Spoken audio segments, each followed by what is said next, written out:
Alors que faire? Comment réagir face aux tribulations et aux grandes épreuves à venir? Ce lundi soir, après une journée de travail très fatigante, je laissais la télévision allumée et sur la 3, il y avait là une émission, une rediffusion, Le monde de Jamy, avec comme thème Quand notre météo devient folle. Et d'un seul coup, ça a été plus fort que moi. Il fallait que j'ouvre mon ordinateur et que je crée un nouveau document Microsoft Word. Et voici la suite. Mais moi je vous dis, aimez vos ennemis, afin que vous soyez fils de votre Père qui est dans les cieux, car il fait lever son soleil sur les méchants et sur les bons, et il fait pleuvoir sur les justes et sur les injustes. Matthieu 5, 44. L'orage, comme la foudre, frappe n'importe quand, frappe n'importe où et n'importe qui. Tout comme les ouragans d'ailleurs, les inondations, les cataclysmes sismiques, et bien sûr, tout comme le feu et les incendies. Ces calamités naturelles semblent toucher, c'est vrai, le juste comme l'injuste, le converti comme l'impie. Personne n'y échappe. Par conséquent, et nous le constatons dans la vie de tous les jours, ce n'est pas à ce moment-là qu'intervient la protection divine. La providence divine, elle agit le plus souvent beaucoup plus tard. Elle vient sur les conséquences. Elle vient dans les répercussions négatives, voire dans les effets destructeurs, et bien sûr, elle arrive quand il n'y a plus aucun espoir de retour. Donc, prier Dieu de nous soustraire à de telles catastrophes, c'est parfaitement inutile. Prier Dieu pour que nous soyons expédiés à un autre endroit, différent, ou pour nous enlever, afin d'échapper à cette tribulation, eh bien c'est complètement vain et ça sera totalement sans effet. Cette prière sera sans effet. Nous devons, quand l'orage gronde et quand le ciel s'assombrit, c'est vrai, nous devons prier davantage. Oui, certes. Mais surtout, nous devons prier dans un autre sens. Un sens qui est, lui, très particulier et très étonnant. Nous devons à ce moment-là prier Jésus-Christ d'avoir le pouvoir d'aimer nos ennemis, de demander donc au Seigneur de briser nos cœurs pour bénir ceux qui nous maudissent. La prière devrait ressembler à celle-ci. Seigneur, que je sois capable de prier avec un cœur sincère pour ceux qui me maltraitent et me persécutent. C'est vrai, ce n'est pas comme cela que nos religions nous ont enseigné. Mais Jésus, oint par le Père, nous l'enseigne de cette façon dans Matthieu 5, 44. Aimez vos ennemis, priez pour ceux qui vous persécutent, afin que vous soyez fils de votre Père. Pourquoi? Car il fait pleuvoir sur les justes et sur les injustes. Voyez-vous la relation qui existe entre prier pour nos ennemis d'un côté et échapper au malheur terrestre de l'autre? Dieu nous demande d'agir ainsi en priant pour nos oppresseurs afin de nous placer nous-mêmes sous sa protection. Il ne le fera pas à notre place. Nous devons être des fils, comme des héritiers, c'est-à-dire des héritiers directs du Père. Et nous devons donc sortir de l'enfance. C'est un état de maturité que Dieu attend de nous. Et cet état, seul, je dis bien seul, nous permettra, excusez-moi l'expression, de passer à travers les gouttes. Soyez parfaits comme votre Père céleste est parfait. Soyez parfaits, je vous rappelle, c'est le grec téléos, accompli, mature, homme fait. Eh bien, c'est de cette manière que se termine ce chapitre 5 de Matthieu. Et il n'est pas dit que Dieu nous rendra parfaits, accomplis, lui. Il est dit que nous devons, nous, et nous seuls, accomplir ce passage vers la maturité. Shadrach, Meshach et Abed-Négo, les trois judaïtes du livre de Daniel, eh bien, lorsqu'ils ont été mis tous les trois ensemble dans la fournaise, ils ont dû vraiment prier dans ce sens, dans le sens de bénir leurs ennemis. Pourquoi je dis ça? Parce qu'en plus du résultat miraculeux d'y avoir échappé sain et sauf, c'est-à-dire sans aucune brûlure, sans avoir aucune odeur de feu sur leurs vêtements, eh bien leur bourreau, rien que le roi Nebuchadnezzar, il était impressionné par le prodige et il a décidé de louer et d'adorer Dieu, le Dieu des Hébreux. Mais Nebuchadnezzar a vu, à ce moment-là, une quatrième personne sans lien, elle aussi, au milieu de la fournaise, et qui ressemblait, par son visage rayonnant, à un fils de Dieu. Voilà le témoignage, voilà le vrai témoignage, que le Père était bien avec eux, que ces trois Judaïtes étaient bien oints. C'est lui, le oint, Christ, le Messie, qui a convaincu le roi de Babylone de pécher. La pluie est tombée, les torrents sont venus, les vents ont soufflé, se sont jetés contre cette maison. Elle n'est point tombée parce qu'elle était fondée sur le roc. Cette parabole bien connue de Jésus donne là aussi un très bon exemple d'un véritable chaos climatique qui survient pas sur n'importe quelle habitation, mais sur une habitation bénie, une habitation fondée sur le roc. Le roc, c'est notre habitation spirituelle. C'est notre matériau inflammable, inondable, indestructible. Et j'en avais parlé, le message d'avant, dans 1 Pierre 2,4, ce roc, c'est notre saint sacerdoce. Nous sommes devenus des pierres vivantes, car nous sommes offerts, corps et âme, nous sommes offerts comme des victimes spirituelles agréables à Dieu par Jésus-Christ. Là encore, nous avons été traités comme des victimes devant des frères, devant des sœurs oppressants, injustes, prêts à nous trahir ou à nous bannir de leur cercle d'amis. Nous n'avons pas essayé de rentrer en guerre contre eux. Nous n'avons pas essayé de nous opposer à eux par la force ou par la ruse. Nous sommes restés là, muets, face aux insultes ou face aux paroles accusatrices, conciliants et dociles comme des brebis que l'on amène à la boucherie. Loin de les juger, ni de les condamner, nos prières pour eux sont parvenues à Dieu. Et ces prières sont parvenues comme une agréable odeur de sacrifice par Jésus-Christ. Nous avons manifesté un état de maturité à ce moment-là, un état de fils de Dieu, en étant persécutés pour la justice, calomniés alors que nous disions la vérité. Mais attention, tout en recherchant la paix sans la confrontation. Heureux ceux qui procurent la paix, car ils seront appelés fils de Dieu. Encore Matthieu chapitre 5. Malheureusement, et oui, malheureusement, ceux qui auront la marque de la bête n'auront aucun bouclier divin protecteur. Ils moissonneront ce qu'ils ont semé. Ils tomberont à leur tour, je dis bien à leur tour, dans l'angoisse, dans l'oppression, dans l'asphyxie ou encore dans la persécution. C'est le 6e sceau de l'Apocalypse qui nous révèle cela. Et c'est là qu'il y aura des pleurs et des grincements de dents. Et Jésus-Christ dira « Je ne sais pas qui vous êtes. Retirez-vous de moi, vous qui commettez l'iniquité. » Par contre, pour les vrais croyants, le sceau du Saint-Esprit les protégera de tous méfaits. Apocalypse 9, 4. Il leur fut dit de ne point faire de mal à l'herbe de la terre, ni à aucune verdure, ni à aucun arbre, mais seulement aux hommes qui n'avaient pas le sceau de Dieu sur le front. La foudre qui touchera ceux qui ont le sceau de Dieu sur le front, elle n'aura aucune conséquence néfaste. Elle n'occasionnera aucun tourment, aucune plaie, aucune affliction, ni aucune tristesse.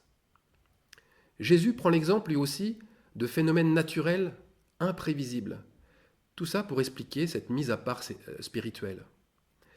Jésus leur dit « Je voyais Satan tomber du ciel comme un éclair. Voici, je vous ai donné le pouvoir de marcher sur les serpents et les scorpions et sur toute la puissance de l'ennemi, et rien ne pourra vous nuire. » Luc 10, 18, 19. L'ennemi est bien là. L'ennemi est bien là dans le ciel, il est là aussi dans les animaux hostiles et dangereux, dans les phénomènes naturels, mais sa puissance ne crée aucune nuisance pour un disciple accompli. Concrètement, bien, on est sous une pluie de grêle, mais nos récoltes ne sont pas détruites. On est sous les éclairs de la foudre, mais cette foudre, elle tombe sur nous et n'occasionne aucun foudroiement. On est sous le feu des balles de l'ennemi, et elles nous touchent, mais attention, elles ne nous transpercent pas. Alors non, nous ne sommes pas dans un film de science-fiction, c'est bien une réalité céleste que l'on vit sur la terre. Et c'est cela aussi, chasser les démons. Puisque le contexte de Luc 10, 18, qu'on en a lu précédemment, eh bien ce contexte suit le passage des disciples qui se réjouissent d'avoir chassé les démons. L'Éternel au-dessus d'eux apparaîtra, et sa flèche partira comme l'éclair. Le Seigneur l'Éternel sonnera de la trompette. Il s'avancera dans l'ouragan du midi. Zacharie 9,14. Là aussi, la religion chrétienne a placé les forces du mal comme Satan, comme Lucifer, au beau milieu des cataclysmes naturels. Ces cataclysmes qui interviennent sur la terre. Satan, ou un groupe de satanistes, serait donc responsable des dérèglements? Il serait donc responsable des catastrophes climatiques? Dès que le feu descend du ciel, ce serait obligatoirement une attaque du diable. Alors de quelle nature sont les 7 anges? Les 7 anges qui se trouvent dans Apocalypse 8 et qui sonnent de la trompette. De quelle nature sont-ils? Quand le premier ange sonna de la trompette, il y eut de la grêle et du feu mêlé de sang. Le 5e, lui, quand il sonne de la trompette, c'est une étoile qui tombe du ciel. Et en plus, il ouvre le puits de l'abîme. Ça paraît vraiment inquiétant, c'est sûr. Mais nous savons avec le verset 2 que ces 7 anges se tiennent devant Dieu. Ils sont donc à son service. Alors comment faire pour interpréter un verset, et il n'est pas le seul, où Dieu lancerait lui-même la foudre et où il s'avancerait dans un ouragan? C'est ce que nous dit Zacharie 9,14 ici. Alors première pirouette, y aurait-il 2 types d'ouragans? Des ouragans divins, des ouragans malins? Comment les reconnaître? Sans doute devrait-on être averti d'abord par un prophète, qui lui seul pourrait les identifier, par un esprit de connaissance. Ce n'est pas sérieux de penser ainsi, reconnaissons-le. Deuxième pirouette. Eh bien, l'autre pirouette facile, c'est de dire que cet ouragan-là, cet ouragan de Zacharie 9,14, eh bien, c'est à prendre uniquement d'un point de vue spirituel. Ah, qu'il est facile de séparer le naturel du spirituel, surtout quand cela nous arrange. Dieu, c'est vrai, c'est sûr même, il sépare les ténèbres de la lumière, mais il n'a jamais séparé le naturel du spirituel.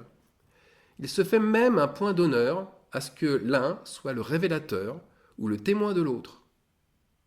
Alors là aussi, rien ne sert de prier pour retenir les choses qui viennent du ciel. Elles sont toutes, je dis bien toutes, les conséquences directes de la volonté divine. Paul, dans la lettre aux Romains, est clair à ce sujet. La colère de Dieu se révèle du ciel contre toute impiété et contre toute injustice des hommes qui retiennent injustement la vérité captive. Ce sont des religions païennes qui voyaient des dieux du tonnerre, et d'autres religions qui voyaient des dieux de la pluie, par exemple. Comme s'il y avait un dieu de la fertilité qui manifeste son approbation quand nos œuvres sont bonnes, et un dieu des cataclysmes qui manifeste sa colère lorsque nous péchons. Et en plus, voir Satan nous lancer des éclairs, être impressionné par sa puissance, mais c'est en faire un dieu aussi. Alors non, il n'y a qu'un seul Dieu. Et d'ailleurs, Elohim que l'on trouve plus de 2000 fois dans la Bible, est-ce qu'il n'a pas le sens hébraïque de tonnerre au pluriel? Encore un témoignage criant, encore un témoignage très fort, que par la violence de la nature, eh bien Dieu crée. Dieu crée par la violence. Comment? Comment fait-il? Eh bien Dieu détruit et il rebâtit. Il est celui qui apporte le chaos et le renouveau. Il détruit, puis il reconstruit. On l'a vu, les temples de pierre comme les temples de chair. Et notre Dieu tonnerre en majuscule et au pluriel, Elohim, eh bien Elohim recrée naturellement un nouvel environnement. Il recrée naturellement un nouveau paysage. Et spirituellement, c'est exactement la même chose. C'est la même stratégie. Il fait passer sa créature par 7 états, 7 tonnerres, qui vont le faire passer de l'état du jugement, c'est-à-dire un état où il prend conscience du péché, jusqu'à un état de maturité, c'est-à-dire celui de la gloire partagée. Et cette gloire se fait en épousant totalement son Créateur. Alors l'apôtre Paul, dans son voyage vers Rome, l'apôtre Paul a vécu les tonnerres d'Élohim. Il a vécu les 7 tonnerres d'Élohim. Ou si on veut être plus précis, Elohim s'est incarné en lui par les tonnerres. Et là, on va prendre un passage très important des Actes des Apôtres, Acte 27, jusqu'au milieu du chapitre 28. C'est un très long passage qui est bourré de détails, des descriptions très subtiles, très fines. Mais pourquoi il y en a autant? Eh bien, ce périple, c'est une parfaite démonstration pour attester de ce qui s'est passé dans l'expérience vécue. Eh bien, c'est aussi passé spirituellement. Le naturel a rejoint le spirituel pendant le voyage de Paul. Pendant son voyage, Paul va recevoir du Seigneur la certitude, en premier, que la navigation qu'il va prendre va être très périlleuse, et pour tout le monde. Le matériel et le navire, mais pas seulement, pour les hommes aussi. Ce voyage va mettre en péril la vie de tout le monde, car des vents très violents vont s'abattre sur eux. Or, le centenier et le maître d'équipage ne tiennent pas compte des recommandations de l'apôtre. Ils se croient maîtres de leur destin, surtout que la côte est à portée de vue. Si bien que le premier tonnerre tombe et s'abat sur eux. Le vent léger, ça c'est le premier tonnerre, eh bien il se transforme en violente tempête, une espèce de typhon même. Premier jour, le navire part à la dérive. Et ça oblige l'équipage à se débarrasser au deuxième jour de toute la cargaison. Puis dès le lendemain, au troisième jour, l'équipage se déleste de l'équipement du navire, c'est-à-dire les cordages, les voiles, les matériaux d'amarrage. Par conséquent, en l'espace de 3 jours, leur projet de voyage est anéanti, détruit, exactement comme le temple est détruit par Jésus en 3 jours.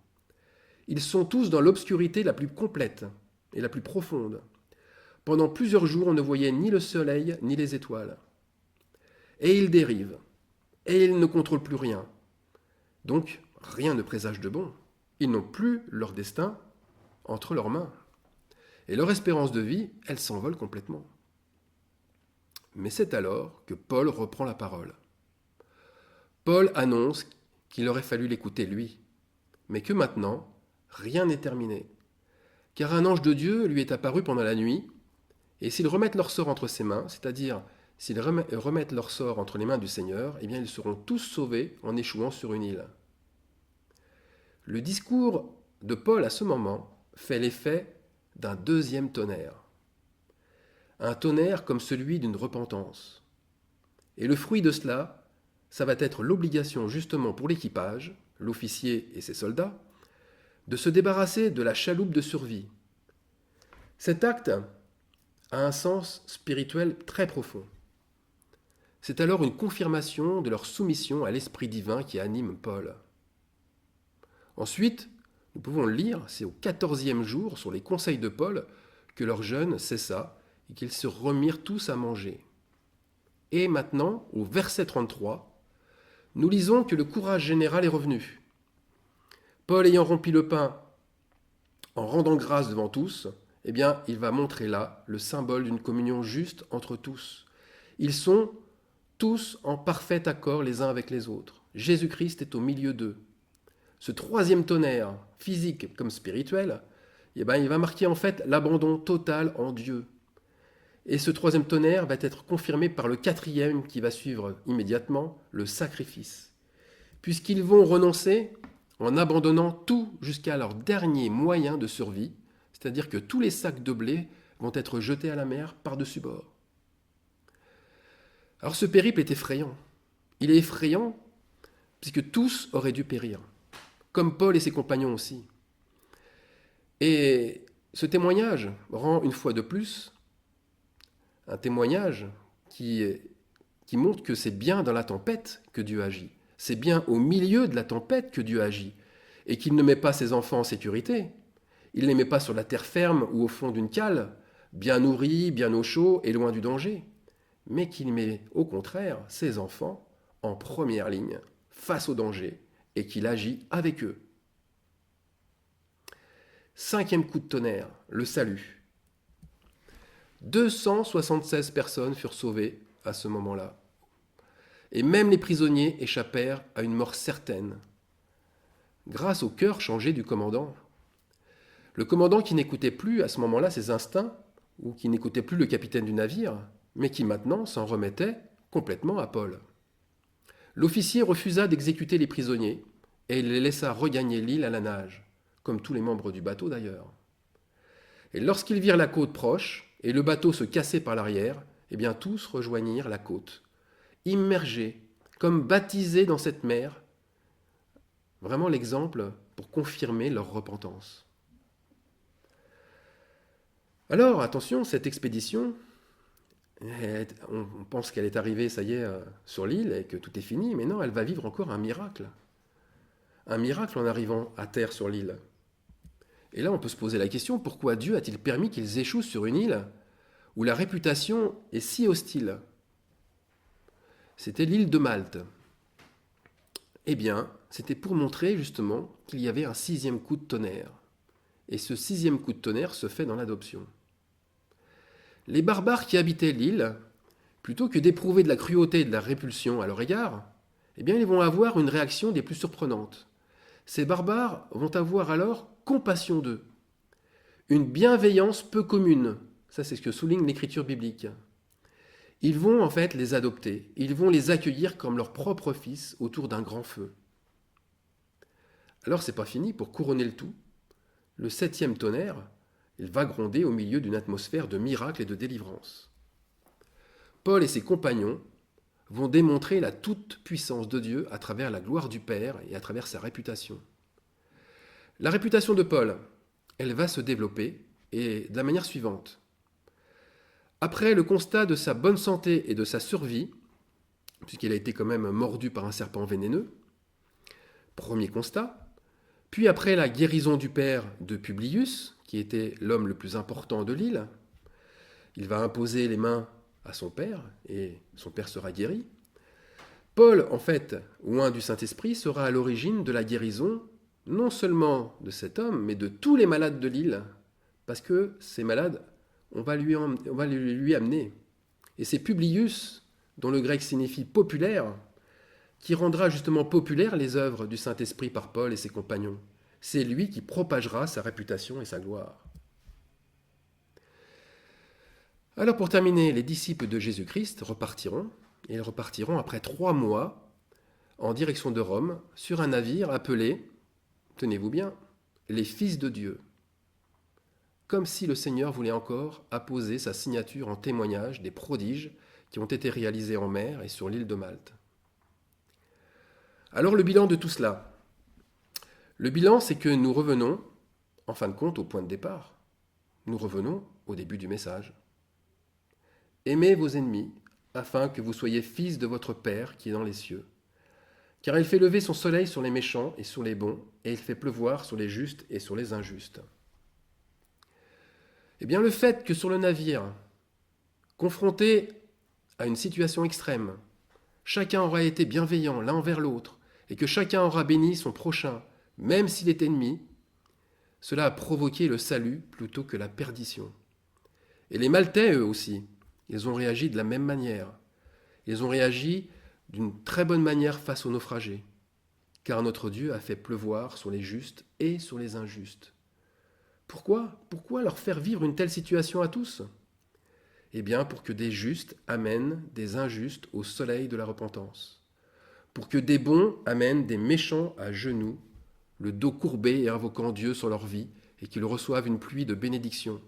Voilà la raison de ce verset. C'est que le Dieu du salut, Jésus-Christ, eh bien, que Jésus-Christ soit révélé encore une fois là où on ne l'attend pas. Voilà comment un peuple élu, un peuple soumis à Dieu vivra les tribulations. Voilà comment sa réputation se fera connaître. Ce qui a été fait, c'est ce qui se fera encore. Et là, je plagie bien sûr l'Ecclésiaste. Un peuple qui persévère dans la foi malgré le risque d'y perdre la vie, mais voilà ce que l'Esprit dit aux églises. Voilà ce qu'il dit, cet Esprit, à celui qui vaincra. Il obtiendra un caillou blanc. Un caillou blanc avec le nom grec Nikao gravé dessus. Nikao qui signifie victorieux de la mort. La mort, c'est le dernier ennemi. C'est lui qui sera vaincu, nous dit Paul. C'est le dernier ennemi que tout disciple aura à vaincre et qu'il vaincra. Alors pour conclure, voilà concrètement décrit dans les voyages de Paul comment l'ange puissant d'Apocalypse 10 est descendu du ciel et qu'il a fait entendre la voix des 7 tonnerres. Mes frères et sœurs, soyons prêts. Les 7 tonnerres grondent, et ils n'ont pas fini de faire entendre leur voix. Amen.